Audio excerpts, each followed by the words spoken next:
Te agradecemos, Señor, por este momento de oración y pedimos que el nombre tuyo sea glorificado en nuestra vida, que hagamos aquello que es de tu agrado y aliméntanos con tu palabra de aquí en más, en el nombre de Jesús.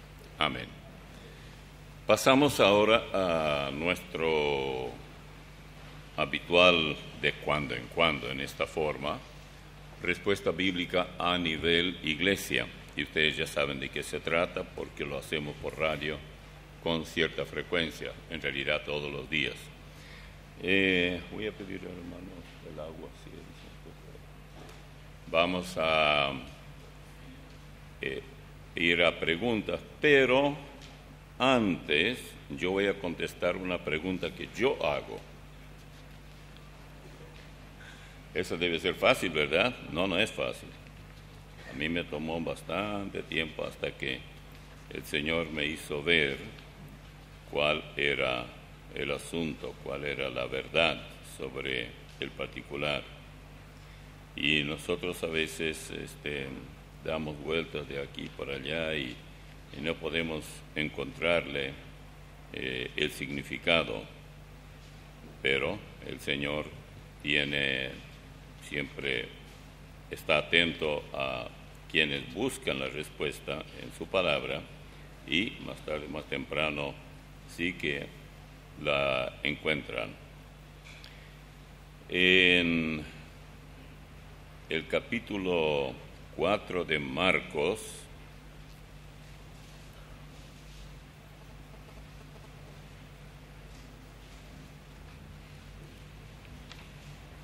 vamos a ver. Escuchen con mucha atención lo que dice aquí. Se presta para cualquier discusión hueca, porque podemos estar discutiendo algo que, si no lo tomamos en su contexto, nunca llegaremos a la conclusión correcta. Dice en el versículo 10 del capítulo 4 de Marcos: cuando estuvo solo, los que estaban cerca de él, con los 12, le preguntaron sobre la parábola. La parábola anterior era la parábola del sembrador. Y les dijo: a vosotros os es dado saber el misterio del reino de Dios, mas a los que están fuera, por parábolas todas las cosas. O sea, en lugar de decirles abiertamente, él dice que va a hablar en una forma alegórica acerca de algo tan importante como es la cuestión de la salvación, para que viendo, vean y no perciban, y oyendo oigan y no entiendan. Dice, para que no se conviertan y les sean perdonados los pecados.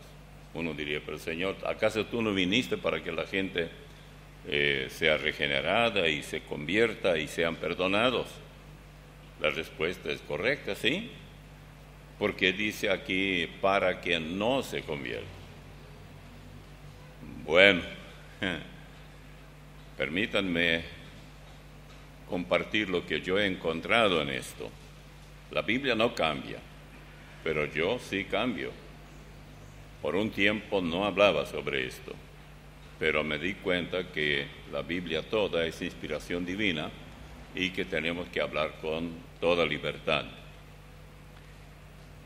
Cuando él dice, por ejemplo, les hablo por parábolas, por figuras, en forma figurativa, es porque a vosotros, a los que estaban preguntándole allí, les había permitido conocer o saber el misterio del reino de Dios, pero a los otros no.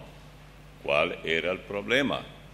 Bueno, no sea que ellos se arrepientan, crean y les sean perdonados los pecados. Uno dice, ¿dónde está el problema acá? ¿Verdad que es complicado? ¿Cuántos de ustedes se animan a aclarar eso? Porque eso requiere una aclaración. Y entonces, ¿dónde está aquí el meollo del asunto? Porque si él vino para eso. permítanme enganchar esto con otro eslabón, y eso es lo que me hizo ver la respuesta. La Biblia que nosotros usamos, la Reina Valera 1960, ha sido en cierto modo modificada para hacerla más fácil, y es la paráfrasis, por ejemplo.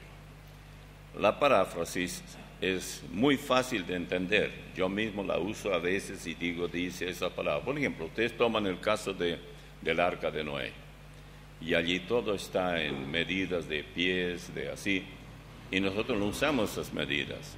La métrica nosotros usamos. Lleva usted la paráfrasis y ahí está todo, es solamente para darles un ejemplo, todo en sistema métrico. Nosotros entendemos. Entonces decimos, claro, esto es mejor. El problema es que yo tomé ahora un ejemplo que es muy fácil de aceptar. Desde el momento que esa Biblia, bajo otro nombre, Dios habla hoy, apareció, yo sospeché de algo, pero no sabía dónde estaba. Yo todavía acababa de graduarme del seminario, 1958, 59, por ahí era. Y yo dije, algo me dice que está mal. Y en una de esas viajamos a México de vacaciones. Ahora yo no me animaría ni por nada, porque allá le cortan la cabeza a uno, la cuelgan por ahí para que vean que aquí no vienen así nomás y salen con vida. Entonces, nosotros llevamos Biblias de esa, le pusimos esa, ¿cómo diríamos? Esa goma para sujetar, y cuando íbamos y había gente que estaba por ahí, chicos, tirábamos, corrían ellos para llevar por un libro, y no sabemos qué resultó de todo esto, pero creí en ese momento que era ideal que ellos lo llevaran. No digo que está mal leerlo, pero no como Biblia, es una paráfrasis bíblica, lo que significa que en cierto modo se altera. ¿Por qué? Porque en la paráfrasis no están todos los versículos, toda la enseñanza. Hay partes que se abrevia, y entonces ahí, para que resulte fácil, ahí no se trata solamente de usar términos que entendemos, se trata también de alterar, que es lo mismo que adulterar, al no decir todo. La Biblia dice mucho más. Entonces es mucho mejor, en ese caso, usar el diccionario, a veces un comentario llamado exegético, donde cada palabra está bien definida, etcétera, o cada concepto, o cada doctrina, etcétera. Pero al leer este texto, porque esto no termina aquí con lo que Jesús dijo, ¿cuál es el daño que haría a esa gente que escuchaba si Él no les hubiera hablado parabólicamente? El daño es, o digamos lo mejor de otra forma, aquellos que tuvieron la brillante idea de una versión parafraseada de la Biblia, que no es ninguna idea brillante, más bien es oscura, pero a la gente le gustó, es para no depender del Espíritu Santo. Satanás hizo un trabajo primera clase. Sí, ¿por qué? Porque él no quiere que dependamos del Espíritu Santo. Y el cristiano llega a ser cristiano porque por la fe, aunque no entienda, recibe a Jesucristo por Salvador. Y en ese momento recibe la plenitud del Espíritu Santo. En todos los casos fue así, en el Nuevo Testamento. Una vez que el cristiano, llamémosle nuevo cristiano, hijo de Dios, es asistido por el Espíritu Santo, no necesita ninguna paráfrasis ni nada. Eso no quiere decir que todos tienen la misma medida de conocimiento y capaces de interpretar la Biblia, porque ahí ya entra el campo de los dones, de la experiencia, que uno tiene, está trabajando para el Señor, etc. Pero este es un punto importantísimo. Lo que Satanás dijo es esto: vamos a hacer una cosa porque tengo un serio problema, es el Espíritu Santo. Para evitar ese problema hay que reemplazar al Espíritu Santo por algo. Y ese algo resultó ser la paráfrasis bíblica. Vamos a simplificar la Biblia, vamos a adulterar la Biblia. Es solamente un adulterio, hay muchos otros también. Y entonces, pero no bastó lo que ya se había hecho. Por ejemplo, Biblias donde aparecen, está la famosa Biblia de 1940, la de los russellistas, donde dice que en el principio era el Verbo, y el Verbo era con Dios, y el Verbo era un Dios. Eso está en Juan capítulo 1, los primeros versículos. Así, si Él era un Dios, entonces naturalmente hay muchos dioses, y no solamente porque Él es uno de los muchos. Esto es muy peligroso, pero Satanás madrugó e hizo el trabajo. Yo, hermanos, nunca escuché que alguien aclare este texto. Y este no es el único lugar donde está, porque este tiene que ver con la parábola del sembrador. Y en Lucas 8, 4 al 15 también aparece. Así que al leer nosotros este texto, tenemos que tener en cuenta que lo que aquí en pocas palabras se dice es que Él hablaba a ellos en forma figurativa. Les hablaba con claridad, desde luego, para una persona que ya es asistida por el Espíritu Santo. Pero hay otra cosa aquí donde estuvimos viendo. Dice, por ejemplo, a vosotros os es dado, volvemos al versículo 11 del capítulo 4 de Marcos, dado saber el misterio del reino de Dios, mas a los que están fuera por parábolas todas las cosas. Y luego, para que viendo vean y no perciban, y oyendo oigan y no entiendan, para que no se conviertan y les sean perdonados los pecados. Pero Señor, diría alguien, ¿acaso no viniste para perdonarnos? Esa es la razón por qué viniste. Y aquí hay vueltas para no perdonar. ¿Es eso lo que dice? Bueno, la convertirse es volver a donde corresponde. Y él tenía un grupo, el grupo mayoritario eran judíos. Se habían alejado demasiado de lo que ellos ya, sus antepasados, habían escrito y tenían en la ley mosaica, etc. Tenían que regresar a ese principio. Pero al no regresar, naturalmente tampoco ellos tenían interés, y mucho menos todavía, en el Evangelio de salvación que estaba disponible para judíos y gentiles. No sé si me entendieron. Yo casi me entendí. Bueno, vamos a las preguntas de ustedes ahora, si es que las hay. Porque yo después también tengo otra. Pero está bien, hermano. Gracias, pastor, por el espacio. Génesis 6:3, Sí. donde habla de que los hijos de Dios tomaron mujeres de las hijas de los hombres, dice, ¿verdad?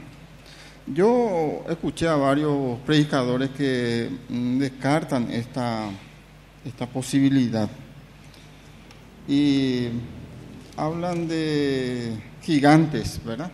Uh-huh. Gigantes. No, usted está refiriéndose a Génesis 6:3, ¿verdad?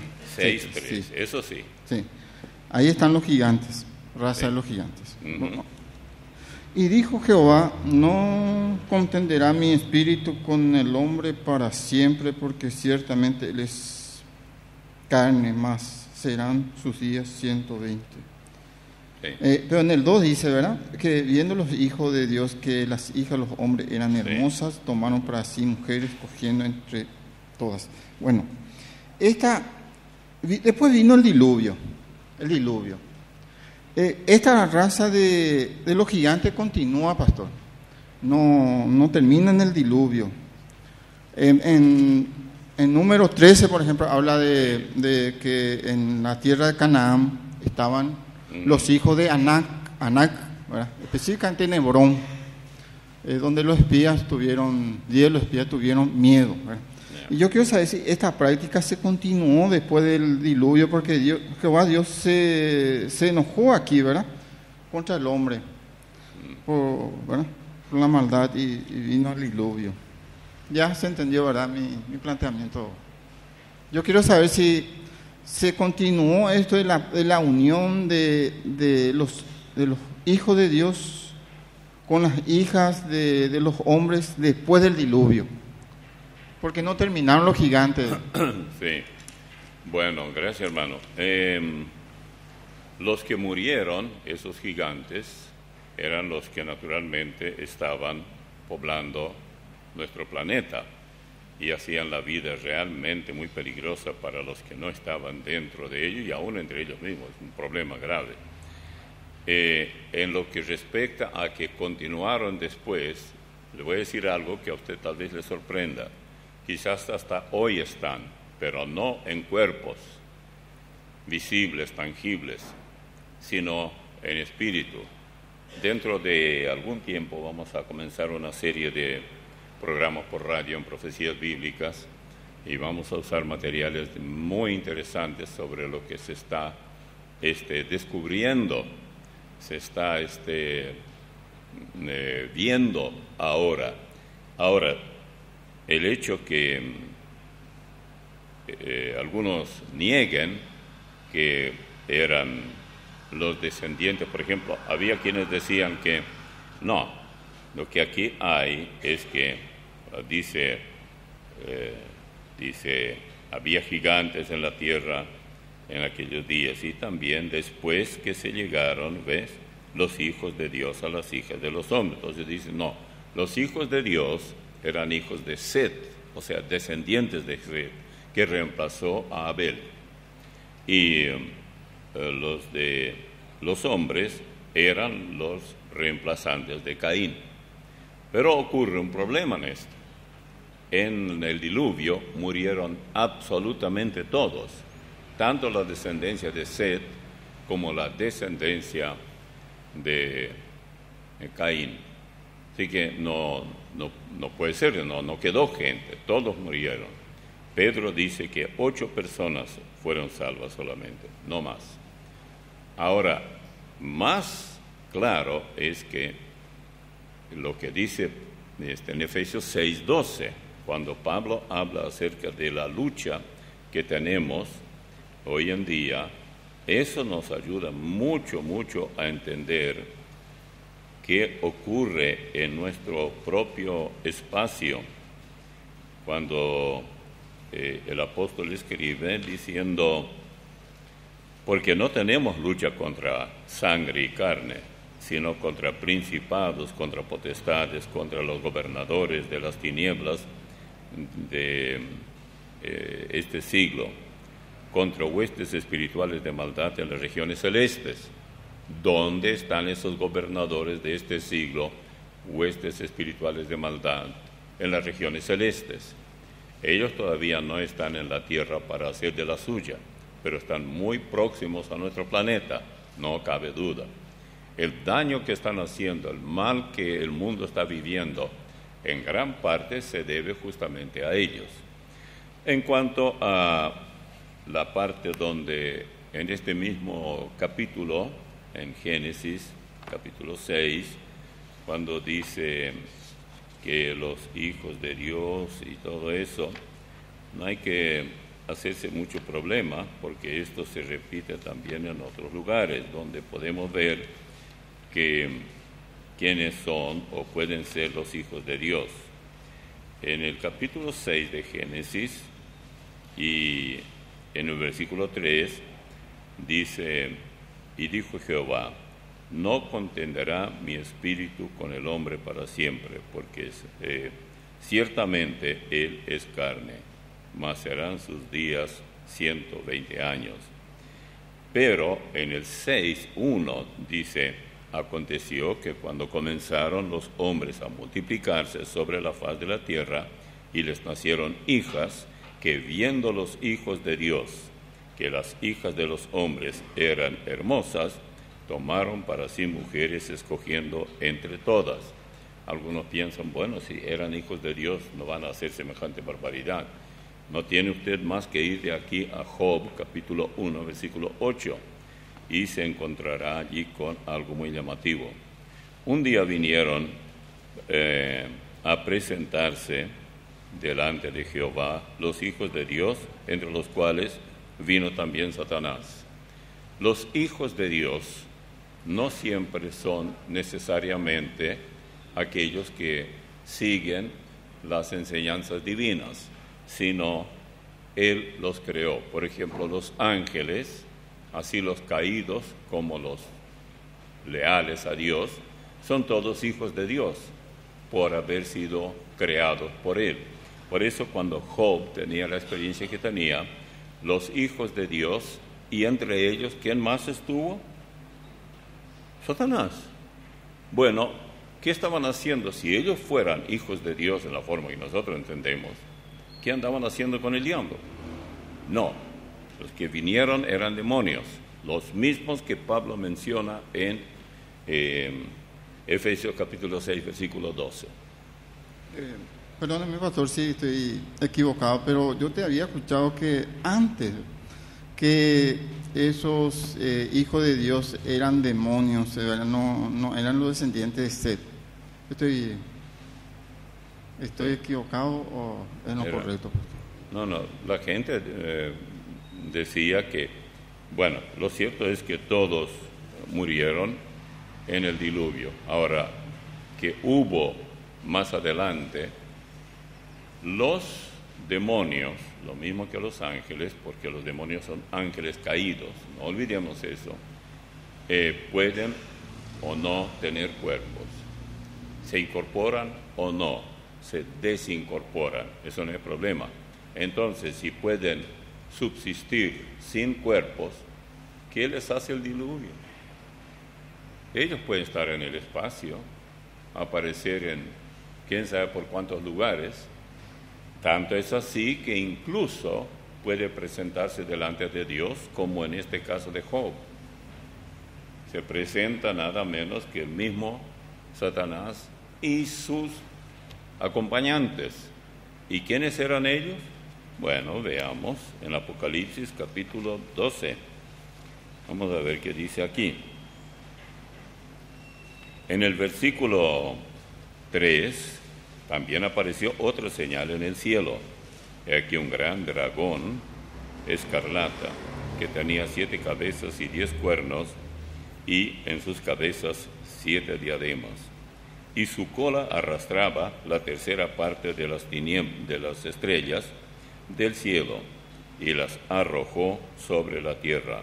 Y el dragón se paró frente a la mujer, que era Israel, que estaba para dar a luz, a fin de devorar a su hijo tan pronto como naciera. Es decir, dio a luz al Salvador nuestro, la nación de Israel.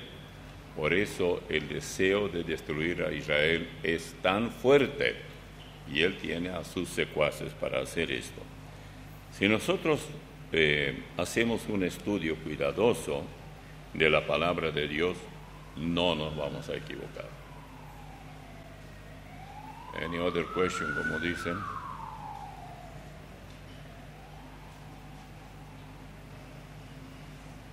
¿Sí? ¿Hay más preguntas? No hay. Por eso yo voy a hacer la pregunta.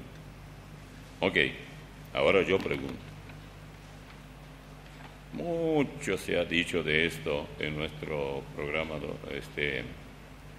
diario, cuando hablamos de respuesta bíblica. Entre las preguntas, que si diezmar está bien o está mal. Y ustedes, los que escuchan bastante la radio, ya saben que mi respuesta es muy sencilla y hasta jocosa. Diezmo, le digo, es más que nada. La iglesia no aparece diezmando, pero si usted quiere diezmar, no es ningún pecado, ni siquiera venial. No es pecado. Usted puede diezmar si quiere, porque usted quiere dar una miseria. Entonces, ¿qué? No es bíblico. En el capítulo 4 de Hechos, a partir del versículo 32, los hermanos, sin tener ninguna orientación, ellos por cuenta propia hicieron lo que vieron correcto.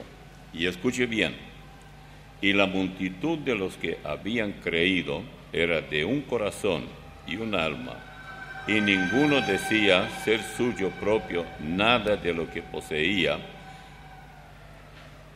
sino que tenían todas las cosas en común. Ahora veremos cómo ellos llegaron a eso de tener todas las cosas en común. Y con gran poder los apóstoles daban testimonio de la resurrección del Señor Jesús, y abundante gracia era sobre todos ellos.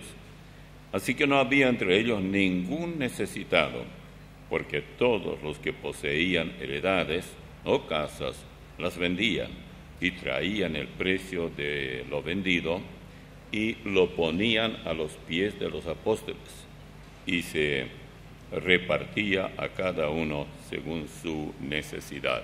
¿Bien? Pero ¿no instituyó Dios el diezmo en el Antiguo Testamento? Sí.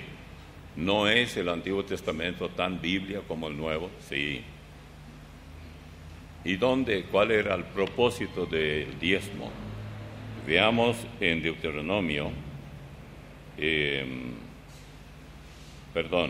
el libro de Números 18, versículos 2 y 24.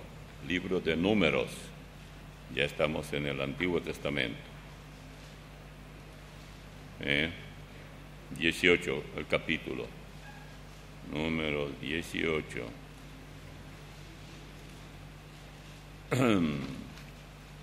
Vamos a leer algo. Versículo 21. He aquí yo he dado a los hijos de Leví todos los diezmos en Israel, por heredad, por su ministerio, por cuanto ellos sirven en el ministerio del tabernáculo de reunión, y no se acercarán, etcétera. Y ahí continúa hablando. Y en el mismo capítulo, pero versículo 24, dice, porque a los levitas he dado por heredad los diezmos de los hijos de Israel, que ofrecerán a Jehová en ofrenda, por lo cual les he dicho, entre los hijos de Israel no poseerán heredad.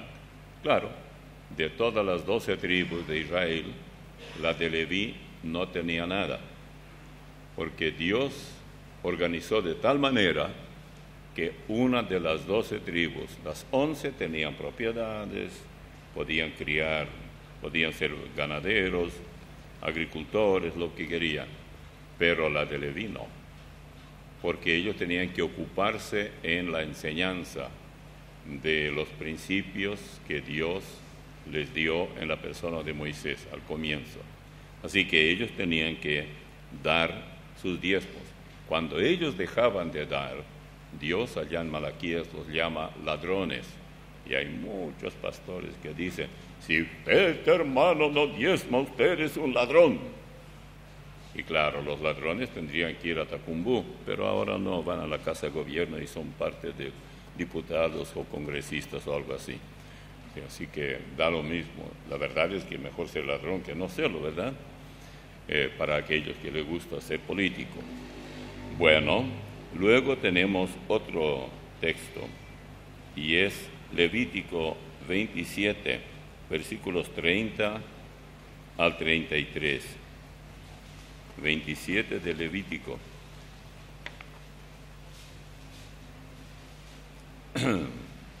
Y vamos a leer a ver qué es lo que dice. Destruiré vuestros lugares altos y derribaré vuestras imágenes y pondré vuestros cuerpos muertos sobre los cuerpos muertos de vuestros ídolos, y mi alma os abominará. Haré también, estamos en Levítico, ¿verdad? Wait, yo creo que es 27 y esto cambia un poco. A ver. Capítulo 27, 30 al 33. Entonces yo digo una cosa y leo otra. Y el diezmo de la tierra, así de la simiente de la tierra, como del fruto de los árboles de Jehová es cosa dedicada a Jehová. Y si alguno quisiere rescatar algo del diezmo, añadirá la quinta parte de su precio por ello. Y ahí continúa hablando acerca de cuán importante es esto. La cuestión del diezmo una y otra vez aparece en el libro de Deuteronomio 14, 22 hasta el 27, Deuteronomio, que es el último libro de los 5 libros de Moisés. Vamos, capítulo 22. Y vamos a leer los versículos, 14, versículos 22 al 27. Capítulo 14, 22 al 27. Ok. Dice así: indefectiblemente diezmarás todo el producto del grano que rindiere tu campo cada año, y comerás delante de Jehová tu Dios en el lugar que Él escogiere para poner allí su nombre, el diezmo de tu grano, de tu vino, de tu aceite, y las primicias de tus manadas, de tus ganados, para que aprendas a temer a Jehová tu Dios todos los días. Y si el camino fuere tan largo que no puedas llevarlo por estar lejos de ti, el lugar que Jehová Dios hubiere escogido para poner en él su nombre, cuando Jehová tu Dios te bendijere, entonces lo venderás y guardarás el dinero en tu mano y vendrás al lugar que Jehová tu Dios escogiere, y darás el dinero por todo lo que deseas, por vacas, por ovejas, por vino, por sidra o por cualquier cosa que tú deseares, y comerás allí delante de Jehová tu Dios, y te alegrarás tú y tu familia. Claro que nosotros no practicamos eso porque tenemos otra manera, pero lo del Nuevo Testamento, más bien ellos, los hermanos, espontáneamente, todavía no estaban las cartas de Pablo, que tanta instrucción da a la iglesia, pero ellos espontáneamente comenzaron a vender sus bienes. Tanto encontraron en el Evangelio de Cristo. Tal fue la experiencia que tuvieron, que decidieron vender todo lo que tenían que no era indispensable. Me gusta como dice en Hechos 4, 36, menciona a un tal José, dice: entonces José, a quien los apóstoles pusieron por sobrenombre Bernabé, que traducido es hijo de consolación, levita natural de Chipre. Como tenía una heredad, la vendió y trajo el precio y lo puso a los pies de los apóstoles. Yo encuentro en esta palabra heredad como algo que él heredó, sea que era algún familiar o de sus propios padres o lo que fuera, pero él vivía aparentemente en Jerusalén y entonces tuvo que salir de Jerusalén, a Chipre se fue. Bueno, bastante distante era, habrá dicho, ¿yo para qué quiero eso? ¿Qué voy a hacer cada tanto, cada verano voy a decir y ahí tomar sol o lo que fuera? No me interesa eso. Voy y vendo. Y vendió su propiedad y todo el dinero que recogió lo dio. Y claro, Dios bendijo esa iglesia y allí nada que no fuera 100% auténtico, veraz. Ningún tipo de engaño pudo filtrarse. Para que lo sepamos, tenemos en el capítulo 5 de Hechos que aparece ya Ananías y Zafira. Como la mayoría de todos nosotros los cristianos conocemos la historia de ellos, parece que ellos, esa pareja, como ya eran miembros de la iglesia de Jerusalén, pensaron, bueno, si este tal José, que lo llaman Bernabé, vendió todo allá en Chipre, y todo el mundo comentaba eso, porque recogió bastante dinero por eso, y todo lo entregó a los apóstoles para que ellos administren la responsabilidad que tenían ellos, muy grande.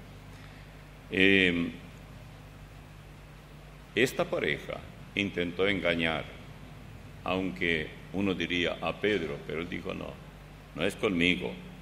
Dice en el versículo 1 del capítulo 5, pero cierto hombre llamado Ananías, con Zafira su mujer, vendió una heredad y sustrajo del precio sabiéndolo también su mujer, y trayendo solo una parte, la puso a los pies de los apóstoles. Y dijo Pedro, Ananías, ¿por qué llenó Satanás tu corazón para que mintieses al Espíritu Santo y sustrajeses del precio de la heredad? Aparentemente Dios le había revelado esto mucho antes de que Ananías viniera al lugar donde se congregaban los hermanos. Al oír Ananías estas palabras, cayó y expiró, y vino un gran temor sobre todos los que lo oyeron. Y levantándose los jóvenes, lo envolvieron y sacándolo, lo sepultaron. En el mismo momento se fue a, ¿cómo se llama el cementerio de acá?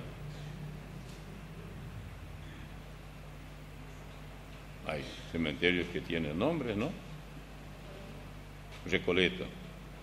Ahí lo llevaron. Pero ¿qué pasó después? Vino Mrs., la señora.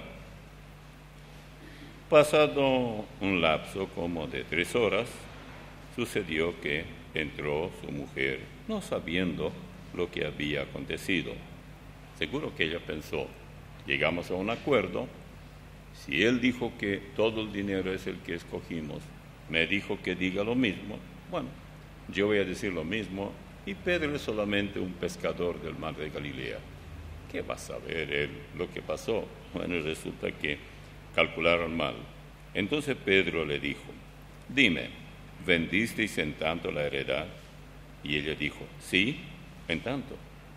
Y Pedro le dijo, ¿por qué convinisteis en tentar al Espíritu del Señor? He aquí, a la puerta los pies de los que han sepultado tu marido, y te sacarán a ti. Al instante ella cayó a los pies de él y expiró. Y cuando entraron, los jóvenes, ya habían sepultado al esposo de ella, la hallaron muerta y la sacaron y la sepultaron junto a su marido. Y vino gran temor sobre toda la iglesia y sobre todos los que oyeron estas cosas. Yo he pensado muchas veces, no sé ustedes, cómo es que, siendo que la gente moría, ahí nomás, especialmente esta pareja que aparentemente eran jóvenes, y él murió, y ella también, en una diferencia de 3 horas. ¿Por qué no demandaron, por ejemplo, a ellos, a los cristianos, a Pedro? ¿Por qué haces eso? ¿Por qué matas gente? Bueno, escuchen lo que sigue. Y por la mano de los apóstoles se hacían muchas señales y prodigios en el pueblo. Estaban todos unánimes en el pórtico de Salomón. De los demás, ninguno se atrevía a juntarse con ellos, mas el pueblo los alababa grandemente. Cualquier persona que intentara siquiera, así ellos habían aceptado eso, demandarlos o lo que fuera, corría el peligro de ser llevado al cementerio también. Así que definitivamente el Señor se ocupó de la iglesia primitiva, y alguien dirá, bueno, si hoy ocurriera esto en la iglesia, entonces, claro que mucha gente serían cristianos. Si usted cree esto, entonces es demasiado ingenuo. No, la gente diría, esto es brujería, ellos hacen un payé, ellos hacen un truco por ahí y pretenden que Dios es el que opera y todo eso, y no hay tal. No estamos viviendo para eso. Esto ocurrió en el origen mismo de la iglesia. Si en el origen de la iglesia se tuvieran las experiencias que hoy vive la iglesia, nosotros no estaríamos hoy dispuestos a creer y a ser parte de una iglesia de ese tipo, porque se habría desintegrado hace muchos años, no habría sobrevivido. Como este es el fundamento de la iglesia, llegó el período del oscurantismo, de la persecución de la iglesia. Nuestros hermanos estaban dispuestos a sufrir lo que sufrieron hasta la muerte. Muchísimos de ellos sufrieron lo increíble hasta la misma muerte. Pero ellos tendieron un buen fundamento y nosotros seguimos construyendo porque existe ese fundamento. Bueno, yo ya terminé mis preguntas. Oh, hermano, todavía está con dudas. Usted va a salir de aquí con dudas. Yo soy de Vallanera, así que solamente en las ocasiones estoy con ustedes, y ya que los hermanos no participan, entonces tengo otra pregunta. Dice, sobre la herencia. Estaba pensando nomás que muy poco son los que van a heredar, no hablo de la salvación, ¿verdad? Por ejemplo, las obras de la carne, dice eso. Y manifiesta, estoy en Gálatas 5, ¿verdad? 5:19, y manifiestas son las obras de la carne. Y ahí hay un listado de fruto de la carne, ¿verdad? En la que muchas veces no nos escapamos de eso. Somos idólatras, vivimos en pleito, en enemistad, en contienda, somos avaros, ni siquiera somos como Zafira y Ananías, ¿verdad? Si, por lo menos ellos dieron una parte, ¿verdad? Nosotros a veces ni una parte nos dimos de lo que tanto recibimos de Dios. Entonces, dice más adelante, envidias, homicidios, borracheras, cosas semejantes a estas, hay más, ¿verdad? Acerca de las cuales os amonesto, como ya os lo he dicho antes, que los que practican tales cosas no heredarán el reino de Dios. Estaba pensando nomás que muy pocos son los que van a heredar el reino de Dios, que se aplica así como dice la Escritura, pastor. Muchas gracias. Hay a veces un malentendido en cuanto a esto. Para poder entender ese texto, hay que leer su contexto. En el versículo 16 dice, digo pues, estamos en Gálatas 5, digo pues, andad en el Espíritu y no satisfagáis los deseos de la carne, porque el deseo de la carne es contra el Espíritu, y el del Espíritu es contra la carne. Y estos se oponen entre sí para que no hagáis lo que quisierais. Pero si sois guiados por el Espíritu, no estáis bajo la ley.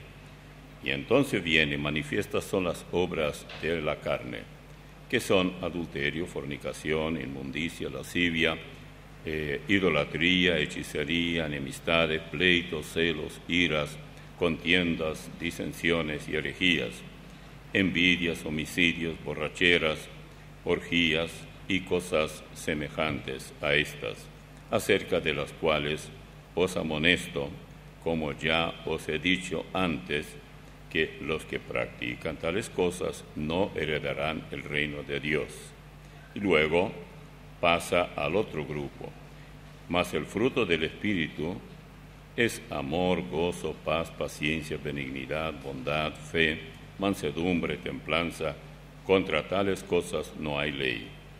Pero los que son de Cristo han crucificado la carne con sus pasiones y deseos. Ten mucho cuidado cuando hablamos de esto. En primer lugar, póngase, por ejemplo, piense que si dijera aquí, los que practican tales cosas no son salvos. ¿Dice eso? No, no heredarán el reino. Heredar el reino es diferente. Todos los que hereden el reino serán salvos, o sea, ellos son salvos, por eso heredan el reino. Al hablar del reino, no todos los predicadores le van a decir esto, pero yo no le veo otra explicación correcta. Heredar el reino está hablando del reino milenial. La Biblia hace mucho hincapié en esto, tanto en el Antiguo como en el Nuevo Testamento. Y entonces, para participar de ese reino, no solo como,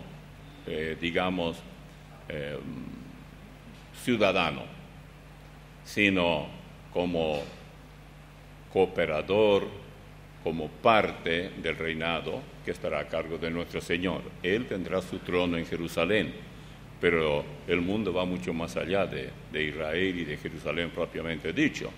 Y en todos los lugares, tome por ejemplo aquí la ciudad, alguien va a tener que estar al frente de la ciudad, va a tener que dirigir el país, va a tener que hacer muchas cosas, pero bajo las directrices del Rey de Reyes y Señor de Señores, que es nuestro Señor. Ahora, aquellos que viven la vida, que son cristianos, pero en parte coquetean con lo que es la vida del mundo, sois guiados, por eso dice que son manifiestas las obras de la carne. Manifiestas son las obras de la carne, que son adulterio, fornicación, etc. Díganme una cosa, ¿es posible que un cristiano fornique, adultere, mienta, estafe, o no hay tal? Claro que es posible, demasiado lamentablemente, pero cuando el Señor nombre a quienes han de correinar con Él, tomar parte en su reinado, Él va a descartar a todos aquellos que coquetearon con ese tipo de pecados, pero habrá muchos que se abstuvieron de eso, y desde luego que ellos sí serán los escogidos, y Él tendrá más que suficiente de ellos. Ahora, no quiero decir con eso y enfatizar demasiado que la salvación y el correinado con Cristo tiene que ver con la conducta de uno solamente. Tiene que ver también en cuanto a la gracia divina. ¿Qué hemos hecho con la gracia? Porque si aceptamos que somos salvos por gracia, ¿recuerdan lo de Efesios 2, 8 y 9? Porque por gracia sois salvos por medio de la fe, y esto no de vosotros, pues es don de Dios, no por obras, para que nadie se gloríe. Ten mucho cuidado, es muy fácil caer en eso, y ya sea combinar gracia con obras o directamente pasar a las obras. Y entonces vemos y decimos, hay mucha gente que no sabe nada del Señor y todo, y sin embargo, ellos tienen una conducta mejor que nosotros que sabemos tanto. En ese caso, si este es el caso para ser salvo, no es lo mejor que uno viva una vida doble e inútil. Pero fíjese lo que dice en el versículo que sigue. Yo mencioné los versículos 8 y 9 de Efesios 2. El 10 dice, porque somos hechura suya, creados en Cristo Jesús para buenas obras. Ahora sí, una vez salvos, estamos en condiciones de hacer buenas obras. Entonces viene otra pregunta. Si somos para buenas obras, ¿todavía pecamos? Bueno, deje que Pablo nos diga cuál era la experiencia de él. Y perdonen que nos estamos alargando. Mientras ustedes no se duermen y escuchan y tienen los ojos abiertos, yo hablo. El día que comiencen, entonces yo paro. Bien, cuando pasamos nosotros al capítulo 7 de Romanos y leemos desde el versículo 15, permítame leerles. Porque lo que hago no lo entiendo, pues no hago lo que quiero, sino lo que aborrezco, eso hago. Y si lo que no quiero, esto hago, apruebo que la ley es buena. De manera que ya no lo hago yo, no soy yo quien lo hace, quien hace aquello, sino el pecado que mora en mí. En nuestra vida está el pecado.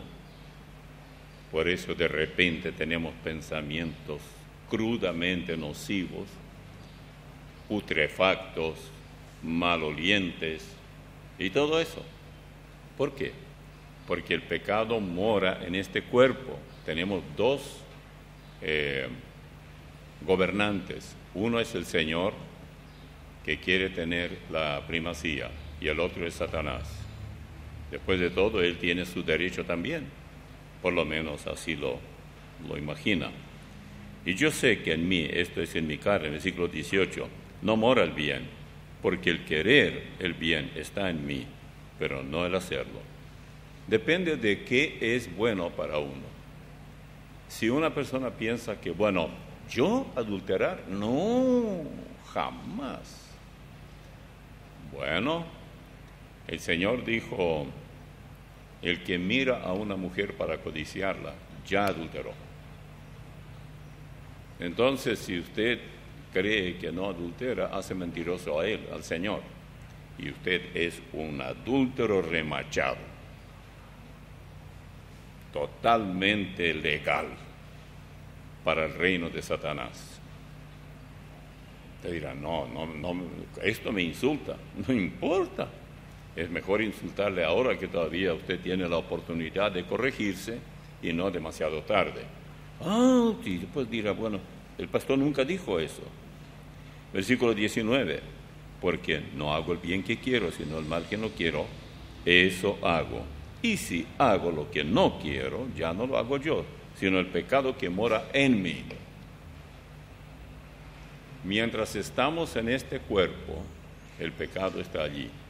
Nosotros no podemos no pecar. Es lo único que hacemos, sin problema. Vivir una vida de santidad, mucho esfuerzo. Pecar, ningún problema. Y aquellos que miran pornografía, no, pero yo ya soy mayor, ya soy grande, yo sé dónde poner el límite. Resulta que usted no hace lo que usted quiere. Hay alguien que está detrás suyo y él hará que usted haga lo que usted no quiere. Eso es lo que dice Pablo, guiado por el Espíritu Santo, que le pasaba a él. Porque según, 22, porque según el hombre interior, es decir, mi alma, que se rebela contra la ley, según el hombre interior, me deleito en la ley de Dios, pero veo otra ley en mis miembros, es el cuerpo, que se rebela contra la ley de mi mente y que me lleva cautivo a la ley del pecado que está en mis miembros. Bueno, miserable de mí, ¿quién me librará de este cuerpo de muerte? Y termina diciendo, gracias doy a Dios por Jesucristo, Señor nuestro. Así que yo mismo, con la mente, sirvo a la ley de Dios, mas con la carne a la ley del pecado. Tengo todo el entendimiento, tengo todo el deseo, hice toda la decisión por servir al Señor, pero hay un freno que me impide caminar por ese lado. Entonces ese freno es mi cuerpo. Salen palabras, llegan pensamientos, actitudes, inclinaciones, todo esto es pecado. Pero yo lo hago. ¿Qué? Todos los que todavía están en sus cuerpos son pecadores, y todos los que han sido sinceros consigo mismo y con el Señor y con sus hermanos lo han admitido. ¿Por qué? Entonces, ¿están perdonados? Sí. Ahí en Colosenses capítulo 2, versículo 13 dice, perdonándoos todos los pecados. No quedó un solo pecado. Si alguien dice, bueno, Él perdonó los que ellos hicieron, esto enseña el catolicismo romano, pero esto no enseña la Biblia. Para nuestro Creador y Redentor no hay pasado y futuro, todo es presente. Cuando Él habla que Él perdona todos los pecados, nosotros podemos decir, no, los que yo cometería después, cuando le recibí por Salvador, no pudo haberme perdonado, todavía no los hice. Muy ingenuo es usted consigo mismo, aparte de ignorante. La ignorancia voluntaria, yo la llamo. El doctorado en ignorancia. Es muy fácil caer en esa trampa. ¿Por qué? Porque comenzamos a considerar al Señor y colocándolo a la altura nuestra. Y no estamos solamente a milímetros de decir que no puede ser que el Señor siempre existió, que es el Dios mismo. Bueno, cuando nosotros caemos en esa trampa, caemos en un serio problema. Versículo 13 de Colosenses 2. Y a vosotros, estando muertos en pecados y en la incircuncisión de vuestra carne, os dio vida juntamente con Él, perdonándoos todos los pecados. Ahora, ¿qué se entiende de ese texto? Que cuando nosotros estuvimos en pecado, todavía no sabíamos nada del Señor, no habíamos nacido, Él ya perdonó. Cuando Él dijo desde la cruz, Padre, perdónalos porque no saben lo que hacen, ¿no nos incluyó a nosotros? Claro que sí. Él sabía que nosotros estaríamos hoy aquí, que tendríamos los problemas que tenemos, que tendríamos las debilidades que tendríamos o que tenemos. Nosotros no sabíamos nada. Nos proponemos, Señor, yo ya no quiero pecar más, así que ayúdame tú porque yo no quiero pecar. Buen deseo, no hay ningún problema. Pero Él dijo, nos dio Moisés la ley. En la ley de Moisés justamente se exigen ni 1 milímetro de pecado, nada. Por eso en Juan 7:19 Jesús dice, no os dio Moisés la ley y ninguno de vosotros la cumple. Alguien dirá, no, yo conozco a una familia que dicen que guardan la ley porque no trabajan el sábado. Ojalá eso fuera toda la ley. ¿Saben ustedes cuántas leyes hay en el Pentateuco? Contándolas todas, más de 600, 612, 613, depende de cómo se las cuente.